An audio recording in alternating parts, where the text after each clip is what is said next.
Hello, all you film freaks and movie maniacs out there. My name is Nolan Carr, and I'd like to welcome you to the go-to podcast for all things cinema. But before you can ask any questions, just sit back, relax, as I present to you a Strawlane Studio Productions Critiquing with Carr. And welcome back, ladies and gentlemen, to another great edition of the show on Critiquing with Carr. As always, if you've enjoyed great episodes like these, do us a favor by subscribing on YouTube, following on the audio platforms, clicking at thumbs up or like buttons so you can tell us you enjoy these episodes, turning on post notifications so you can stay up to date when episodes release, as well as clicking at share arrows so you can continue to grow the podcast with all your friends and family. Also, if you want more great news about episodes such as this one, do us a favor by following us on Instagram at Critiquing with Carr. I say all that because we're back with a great edition of my favorite films I've watched so far, this week being Volume 3. And with that being said, let's begin.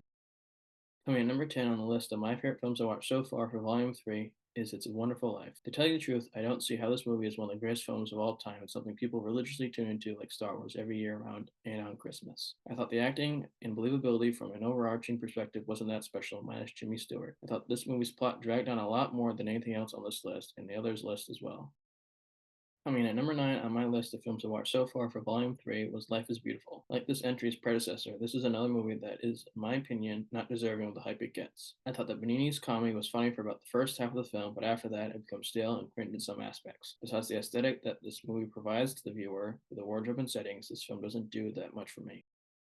Coming at number 8 on my list of films I watched so far for Volume 3 was City of God. This is an unfortunate one because I tried to like this movie a lot. The story was an interesting concept, but hard to follow for a good chunk of the movie. The decision to have 3 different stories playing for most of the movie was confusing because once you started to get invested with 1 or 2 characters, the story would change to another set of people.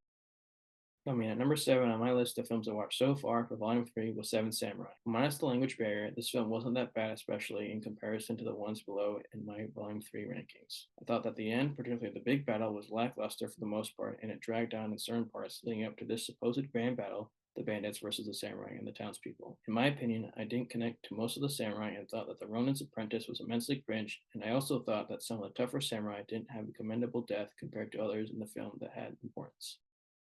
Coming at number 6 on my list of films I watched so far for Volume 3 was Terminator 2 Judgment Day. See, for me, this movie is an interesting one. Sure, are the action scenes totally from the late 80s, early 90s? Yes. Is the acting okay? Yes, definitely. Is this movie one of the best sequels, if not the best sequel ever made? No, definitely not in my opinion. But thanks to Robert Patrick and Herbert Furlong in this movie, it saves it from being less than average to me. At number 5 on my list of films I watched so far for Volume 3 was Saving Private Ryan. Although this movie's plot moves a little slow from an overall perspective, it was an interesting film. It seems to me that once Tom Hanks became an uber famous celebrity, all of his future films were filled with an all-star cast like this movie. Unfortunately, that doesn't help it being ranked higher in this list.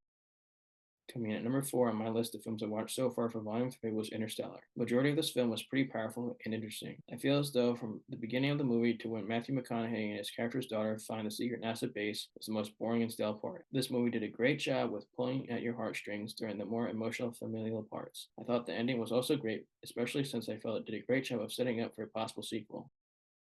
Coming in at number 3 on my list of films I watched so far for Volume 3 was The Silence of the Lambs. This was another banger of a film, in my opinion. From a legitimate start to finish, this movie quickly grabs your attention. Regardless of daytime or nighttime viewing, this film somehow finds a great way to make you turn away or skip at the more intense or scary sequences due to the believability, especially on the behalf of the actors playing Buffalo Bill. This film is exceptionally well done, and that's all thanks to the director, Anthony Hopkins, and Jodie Foster. Coming in at number 2 on my list of films I watched so far for Volume 3 was The Green Mile. Although this movie has a very long length, from an overall perspective, this movie was really good. I really liked Tom Hanks in this movie. I thought Michael Clarke Duncan was superb in his role, and that was probably the biggest of his career. The actor who played Percy did a brilliant job of playing someone evil within the job. Overall, this was a pretty good film that I would watch again, certainly. And finally, coming in at number 1 on my list of films I watched so far for Volume 3 was A New Hope. This is one of the greatest films ever made, plain and simple.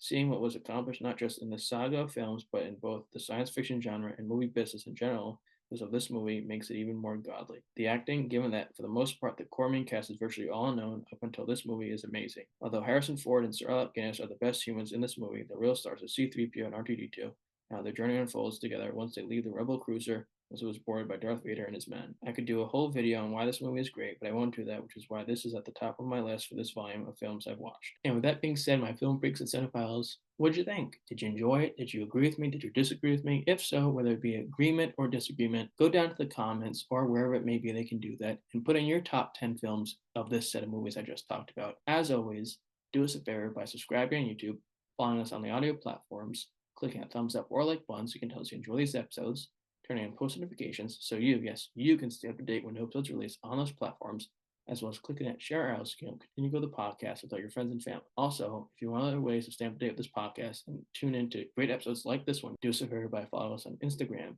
at Critiquing with Carr. And with that being said, my film freaks and cinephiles, here's hopefully seeing you again for Volume 4 of this type of list content. And until then, take care and happy viewing.